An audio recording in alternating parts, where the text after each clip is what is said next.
하루에 머리카락이 얼마 정도 자라는지 아십니까? 뭐 늘 자라니까 별로 관심이 없어요. 제가 찾아보니까 하루에는 0.3에서 0.4mm, 한 달에는 1에서 1.5cm, 1년에는 12에서 18cm 정도 자라게 됩니다.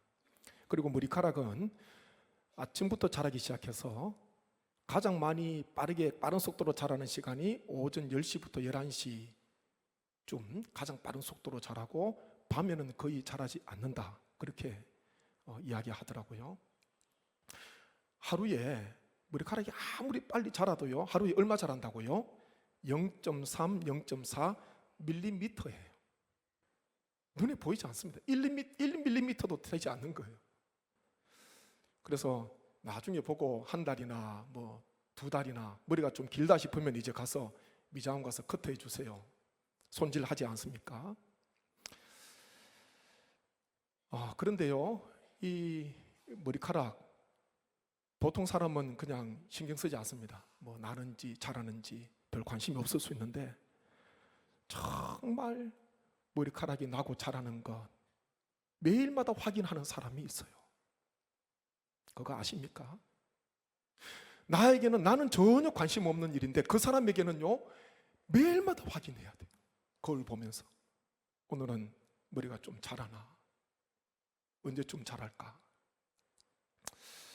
최근에 책 한 권을 접하게 됐는데 남편과 이혼을 하고 설상가상으로 암 진단을 받게 됩니다. 주위에 있는 사람들이 이 사람을 보면서, 이 여인을 보면서 이제 인생 끝이겠구나, 일어나지 못하겠구나, 그런 말들을 했다는 것이죠. 얼마나 어렵겠습니까? 남편과 이혼한 것도, 헤어진 것도 마음에 큰 아픔이 있는데 암 진단까지 받고 이제는 항암 치료까지 받아야 되는, 하루하루 얼마나 힘들게 살아가는지 모릅니다. 그런데 이 여인이 하나님 믿는 신앙으로 버티기 시작해요. 주위의 사람들은 많이 우려합니다. 이 인생 다시 설 수 있겠나. 정말 하루하루 버티는 거예요. 항암치료 받으면서. 그러면서 그때마다 짧은 글을 적었거든요. 나중에 그 책을, 그때 적었던 글, 뭐 인스타그램이나 그런 데 올리겠지요. 그 글들을 다 모아서 책 한 권을 엮어내게 됩니다. 그 책 이름이 뭐냐 하면요, 살아있길 잘해서, 이런 책입니다. 그 책에 보니까요, 소제목이, 주제가 60가지가 있어요. 60가지가 있는데 그 60가지 가운데 어떤 제목이 있냐 하면 이런 제목입니다. 머리카락이 자라기만 해봐, 이런 제목이에요. 한번 띄워주시죠. 제가 한번 읽어드릴게요. 머리카락이 자라기만 해봐. 레코드판에서 흘러나오는 노래를 따라 부르던 작은 꼬마, 엄마 화장품을 몰래 꺼내 입술에 칠하던 작은 꼬마, 세상 물정 모르던 꼬마가 그 숱한 질풍노도를 겪으며 지금에 이르기까지 하나님은 한순간도 내 인생을 소홀히 여기지도 뒤로 제쳐두지도 않으셨어요. 그러니 내가 남은 인생을 허투루 살 수 있겠어요? 1분 1초를 허투루 넘길 수 있겠어요? 항암치료로 머리카락이 다 빠지고 빡빡머리가 됐을 때 그 민둥산을 쓰다듬으며 중얼거리곤 했어요. 머리카락이 자라기만 해봐. 사진을 많이 찍어둘 거야. 사진도 내 마음대로 찍을 거야. 이런 글을 적었습니다. 항암치료 받으면서 머리카락이 다 빠졌어요. 여인이잖아요. 그러면서 매일마다 머리를 쓰다듬으면서 머리카락이 자라기만 해봐. 앞으로 사진 찍는다는 거예요. 내 마음대로 사진 찍을 거야. 그런 이야기를 합니다. 우리 주위에 암 진단을 받고 항암치료 하시는 분들이 있습니다. 이미 항암치료 다 끝난 분도 계시고 완치 받은 분도 계시고, 받았는데 또 재차 받아야 되는 분도 있고, 지금도 힘든 과정을 겪어가는 분이 계십니다. 언젠가 은퇴하신 목사님께서 암투병을 하시게 됐는데 항암치료를 받으시면서 목사님을 뵈니까 그런 말씀을 하시더라고요. 은퇴하시기 전에 목회하실 때 그렇게 많은 암 환자들을 만났는데 항암 치료가 이렇게 힘든 줄 몰랐다. 가서 위로하고 기도하고 다 해드렸는데 직접 느지막이 암투병 하시면서 항암 치료 받아보시니까 항암 치료가 이렇게 힘든 거구나. 미처 몰랐다는 그런 말씀을 하셨습니다. 항암 치료 받으시면서 머리카락 다 빠지고 항암 치료 2주에 한 번씩 방사선 치료도 거의 매일 받아야 되고요. 얼마나 힘들까? 고통이지 않겠습니까? 다 알 수가 없어요.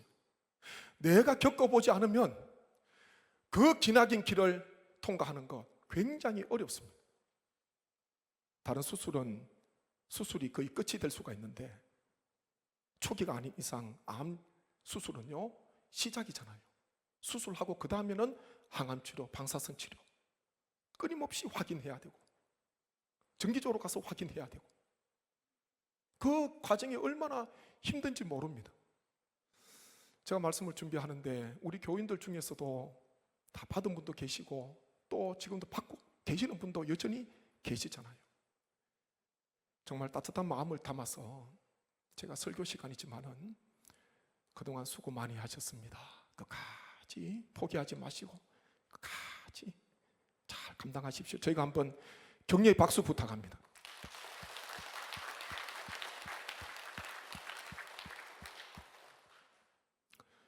그 외에도 힘들게 투병하시는 분들이 많이 계십니다.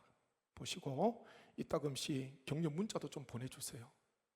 성경 한 구절 적고 밑에 힘내세요 기도하고 있습니다. 짧게 보내면 됩니다. 그렇게 하시면 그 내가 보내는 그 짧은 문자가 누군가에게는 그걸 받는 분에게는요 그게 위로가 되고 힘이 되고요 그 문자 말씀 그 말씀 붙들고 기도할 수가 있는 거예요. 오늘 하루 살아갈 수 있는 힘을 공급받을 수가 있다는 것입니다. 이런저런 생각이 너무 복잡한데 마음이 너무 복잡한데 언제 끝이 나나? 어떻게 될까? 얼마나 외롭게 그 길을 통과하고 있습니까? 그래서 스마트폰으로 다른 것도 많이 하시지만은 정말 투병하시고 여러 가지 어려움 속에 계신 분이 계시면은 이렇게 격려 문자 꼭 한번 보내주세요. 그게 함께 짐을 지는 거잖아요. 그게 바로 공동체라는 것입니다.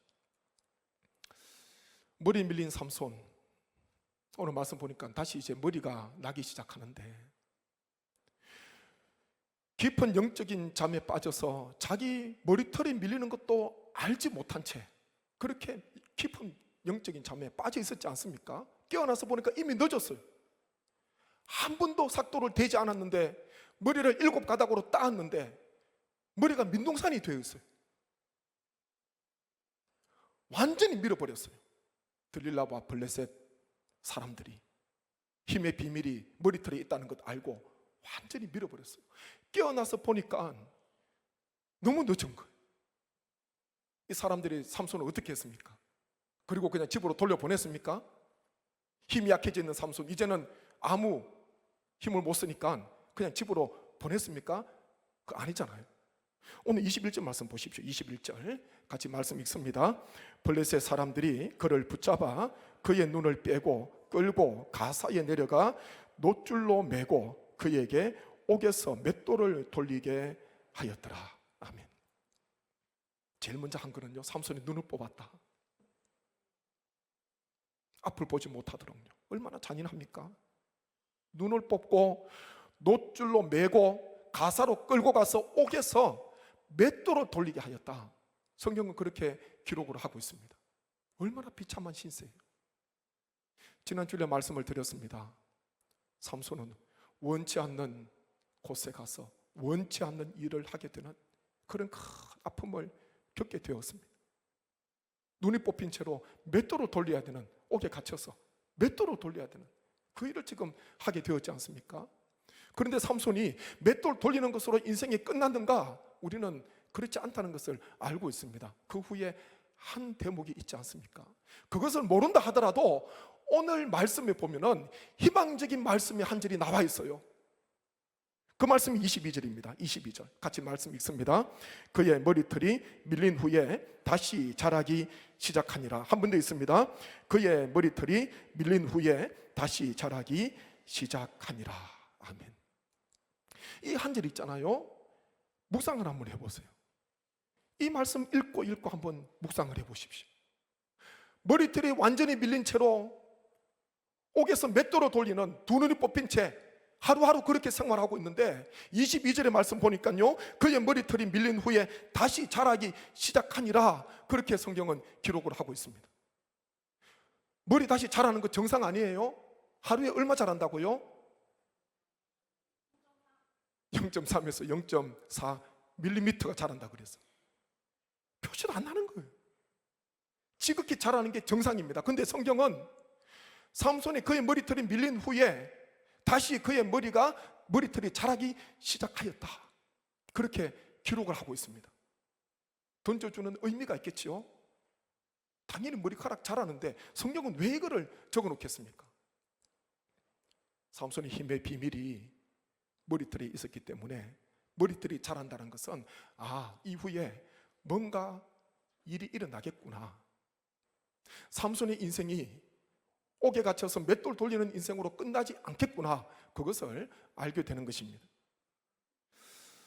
절망 속에 빠져 있는 사람에게 가장 필요하고 절실한 단어 하나가 있다면 다시라는 부사입니다. 우리가 종종 다시라는 말을 사용합니다. 이 다시라는 부사 뜻은요, 이미 끝난 상태에서 새롭게 이어지는 것을 이야기할 때에 이미 끝났어요. 마침표를 찍었습니다. 그런데 다시 새로운 일이 이어질 때에 우리는 다시라는 그런 부사를 사용하는 것입니다.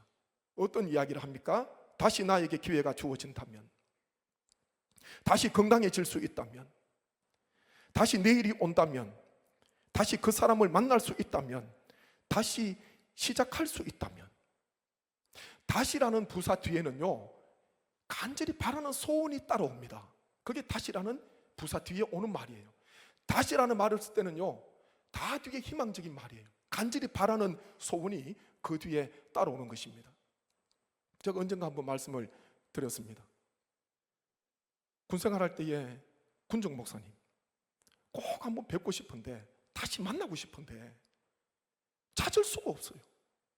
인터넷 다 뒤지고 유튜버 다 확인하고 혹시나 외국에 계시는가, 요즘 다 영상으로 많이 목회하시면 설교가 올라와 있으니까 아무리 찾아도 없어요. 동명이인은 있는데 없더라고요. 그 목사님 성함이 오현석 목사님인데, 제가 군 생활하는 동안에 저를 참 격려를 많이 해주셨어요. 많이 격려해 주셨고, 그리고 사랑도 많이 받았고, 이제 시간이 좀 지나서 그 목사님, 오현석 목사님을 다시 만나게 되면은 따뜻한 식사라도 한번 대접하고 싶고, 조그만 선물이라도 드리고 싶고, 한번 모셔서 강단에서 말씀도 듣고 싶고, 이런저런 이야기를 하고 싶은데, 그때 군생활할 때는 철도 없잖아요. 이제 좀 지나고 나니까 다시 만나고 싶은데 어떻게 찾을 길이 없어요. 혹시나 유튜브 보시다가 혹시나 오현석 목사님 저한테 한번 성내교회 전화를 한번 주십시오. 우리에게 있어서 다시라는 말이요, 이게 얼마나 간절합니까? 우리 성도님은 다시라는 부사 뒤에 어떤 간절한 마음을 담고 싶습니까? 문장을 만들어 본다면 나는 다시, 그 다음에 어떤 말을 나는 하고 싶습니까? 그게 아마 간절한 소원일 거예요. 실패한 사람은 다시 일어서고 싶고요, 병으로 고생하는 사람은 깨끗이 상피하게 낫고 싶고요, 헤어진 사람은 다시 만나고 싶고요. 집을 나간 아들이 탕자가 되어서 돌아오잖아요. 허랑방탕하게 다 잃어버리고, 그 타국에서 돼지가 먹는 열매도 먹이도 주는 사람이 없어서 그 나라도 흉년이 크게 들어서, 나라도 흉년이 들고 자기도 흉년이 들어서 다시 아버지 집으로 돌아오는데 행색이 말이 아닐 거예요. 아버지는 멀리에서도 아들을 단번에 알아봤습니다. 그 아들이 무슨 옷을 입고 있는지 상관없어요. 아들을 단번에 알아보고 측은히 여겨서 달려가서 목을 안고 입을 맞추었다. 그렇게 성경은 기록합니다. 아들은요, 아버지에게, 아버지 만나면 내가 할 말이 있어요. 아들이 아버지에게 그런 말을 합니다. 내가 하늘과 아버지께 죄를 지어 싸우니 지금부터는 아버지의 아들이라 일컬음을 감당하지 못하겠나이다. 그 다음에 또 말이 있었어요. 저를 아들이 아니라 품꾼의 하나로 써주십시오. 그런 말까지 해야 되는데 아버지는 이 말까지만 듣고요, 그 다음에는 아들의 말을 듣지 않았습니다. 아들은 더 할 말이 있는데, 나를 이제는 아들이 아니라 품꾼 중에 하나로 저를 받아주십시오, 이 말을 해야 되는데 아버지는 이제 마음이 급해져요. 마음이 다급합니다. 옆에 있는 종들에게 아버지가 어떤 이야기를 합니까? 좋은 옷을 입히고 손에 가락지를 끼우고 발에 신을 신기라. 그리고 살찐 송아지를 끌어다가 잡으라. 우리가 먹고 즐기자. 이런 말을 합니다. 아버지의 마음은요, 지금 급해졌습니다. 돌아온 아들 때문에. 아들이 어떤 모습이든지 상관없어요. 마음이 급해져서 종들에게 빨리 좋은 옷을 입히고 이 누더기 같은 옷 다 벗기고 손에 가락지를 끼우고 신발을 신기고 송아지를 잡아서 잔치를 벌이자. 그런 이야기를 했습니다. 이유가 뭘까? 그 뒤에 이어지는 말씀에 보면 이렇게 기록합니다. 누가복음 15장 24절 말씀 보시죠. 함께 봅니다. 이 내 아들은 죽었다가 다시 살아났으며 내가 잃었다가 다시 얻었노라 하니 그들이 즐거워하더라. 아멘. 아버지는요, 단순히 잃은 아들 찾은 것이 아니라, 이게 보니까요, 이 내 아들은 죽었다가 다시 살아났다. 죽었던 아들이었는데 다시 살아났다. 아버지의 마음에는 기쁨밖에 없었어요. 기쁨밖에 없었어요. 그래서 잔치를 지금 배설하려고 하는 것 아닙니까? 이 자녀를 키우다 보면은 한두 번 정도는 자녀를 잃어버렸다가 찾는 경험이 있습니다. 그 시간이 1시간, 2시간, 몇 시간 되지 않는다 하더라도 그게 얼마나 긴지 모릅니다. 막 찾아다니잖아요. 다시 만날 수 있다면, 다시 품에 안을 수 있다면, 다시 손을 잡을 수 있다면, 못 찾으면 어떻게 하나? 눈물로 다니면서, 뛰어다니면서 이런 자녀 찾아다니지 않습니까? 그게 부모의 마음이잖아요. 아버지의 마음속에는 큰 기쁨이 있게 됩니다. 다시 살아났다, 다시 얻었다, 그렇게 이야기를 합니다. 오늘 예배 드시는 우리 성도님, 머리 밀린 삼손, 머리털이 다시 자라기 시작한 것처럼 다시 하나님께서 시작하게 하시고 하나님께서 하게 하시는 놀라운 은혜가 우리 성도님 가운데 함께 하시기를 간절히 바랍니다. 빈배에 주님께서 오르십니다. 베드로가 밤이 새도록 물고기를 잡으려고 했지만은 물고기 잡지 못하고 아침이 된 것 같아요. 텅 비어있는 빈배, 베드로는 그 곁에서 그물을 싣고 있습니다. 아마 그 빈배 보기 싫었을 거예요. 부끄러울 수도 있습니다. 돌아올 때 빈배로 돌아온다고 생각해 보십시오. 다른 배는 혹시나 물고기를 많이 잡았는데 나는 아무것도 없어. 나는 텅 비어 있었어. 하루로 봐서는 그 베드로는 실패한 하루입니다. 텅 비어 있는 빈배, 나도 보기 싫고 다른 것으로 덮고 싶은 그런 자리 아니겠습니까? 근데 그 자리에 우리 주님께서 오셔서 그 빈배에 오르셨어요. 나도 보기 싫은, 나도 빨리 정리하고 집에 가고 싶은데 주님께서 배에 오르시니 그 배는 시몬의 배라, 그렇게 누가복음 5장이 말씀을 하고 있습니다. 많은 배가 있을 것인데 주님께서 빈 배에 오르셨어요. 그리고 좀 떼기를 청하시고 거기 있는 무리들에게 말씀을 전하잖아요. 그 후에 베드로에게 깊은 데로 가서 그물을 내려 고기를 잡으라, 그렇게 말씀합니다. 베드로가 어떻게 합니까? 이런 대답을 하죠. 누가복음 5장 5절 6절 말씀 한번 보십시오. 같이 읽겠습니다. 시몬이 대답하여 이르되 선생님, 우리들이 밤이 새도록 수고하여서되 잡은 것이 없지만은 말씀에 의지하여 내가 그물을 내리리이다 하고 그렇게 하니 고기를 잡은 것이 심이 많아 그물이 찢어지는지라. 아멘. 빈배에 주님께서 오르셔서 주님께서 빈배에 오르시니까 새로운 일이 시작이 되고요, 다시 새로운 역사가 일어나게 되는데, 그물이 찢어질 정도로 옆에 있는 친구들의 도움을 받아야 될 정도로 많은 물고기를 잡게 되었습니다. 밤이 맞도록 수고했지만은 말씀에 의지하여 그물을 내리겠습니다. 지금 베드로가 그런 고백을 하고 있습니다. 다시 지금 그물 내리는 거잖아요. 오늘 그물 다시 내리는 마음이 전혀 없었어요. 내리고 싶지도 않았어요. 더 심각해지면은 내가 이 일을 계속 해야 될까? 내일도 고기 잡으러 가야 될까? 아마 절망이 찾아오면 그럴 수도 있습니다. 내가 오늘부로 그냥 이 일 끝내버릴까? 다시는 그물 내리지 말까? 그럴 수도 있잖아요. 근데 주님께서 찾아오시니까 다시 그물을 내릴 수가 있는 거예요. 다시 그물을 내리게 되는데, 한 마리도 잡지 못한 그 배에 가득 물고기로 가득하게 되었지 않습니까? 오늘 예배 드리면서 또 병상에서 처소에서 예배 드리시는 분들 계실 건데요, 형편과 처지가 다 다릅니다. 다 달라요.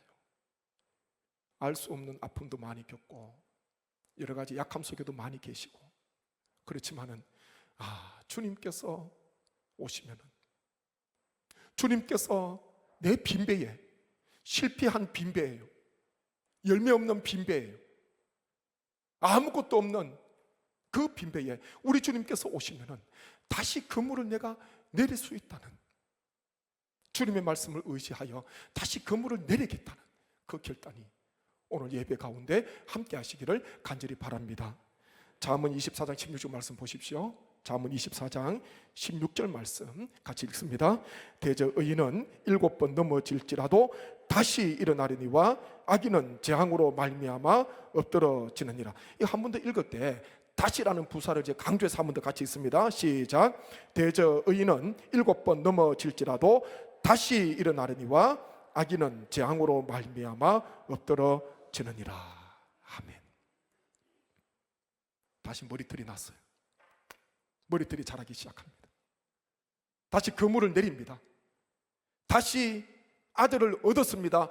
아들이 살아났습니다. 아들을 품게 되었습니다. 이런 은혜가 우리 모든 성도님 가정 속에, 인생 속에 충만하시기를 주님의 이름으로 축복합니다. 한번 제가 합심해서 기도하기를 원합니다. 아버지, 심히 부족하고 연약합니다. 텅 비어있는 배, 아무리 수고하고 열심히 하지만은 내 뜻대로 되지 않고 이따금씩 넘어지고 실패하고 채울 수 없는 그 빈배, 다시 그물을 내릴 수 있는 용기가 사라지는 절망이 찾아와서 어떻게 해야 할지, 하루하루를 어떻게 살아가야 할지 막막할 때가 있습니다.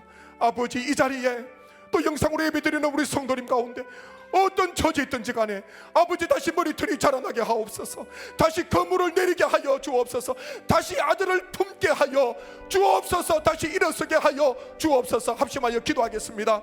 아버지 하나님, 주신 말씀을 마음에 품습니다. 의인은 7번 넘어지더라도 다시 일어선다 말씀하셨어요. 아버지, 밀린 머리털이 다시 자라나기를 원합니다. 한 마리 물고기도 잡지 못했지만은, 텅 비어있는 배지만은 다시 그물을 내리기를 원합니다. 잃어버렸던 아들을 다시 찾기를 원합니다. 다시 품기를 원합니다. 아버지, 다시 시작하기를 원합니다. 다시 일어서기를 원합니다. 다시 믿음으로 전진하기를 원합니다. 하나님이여, 예배드리는 모든 심령 가운데 여러 가지 어려움 속에 처해 있다면 아버지, 오늘 말씀이 희망이 되게 하시고 소망이 되게 하시고 능력이 되게 하시고 생명이 되게 하시고 간증이 되게 하시고 고백이 되게 하셔서 매일마다 달리다 꿈의 역사가 임하게 하여 주옵소서. 아버지, 우리를 일으켜 세워 주시옵소서. 교회를 일으켜 세워 주시옵소서. 우리의 신앙을 일으켜 세워 주시옵소서. 한국을 일으켜 세워 주시옵소서. 선교지를 일으켜 세워 주시옵소서. 우리 자녀들을 일으켜 세워 주시옵소서. 하나님께서 함께 하심으로 놀라운 하나님의 은혜가 임하게 하여 주옵소서. 이 모든 간구를 예수님의 이름으로 기도하옵나이다. 아멘.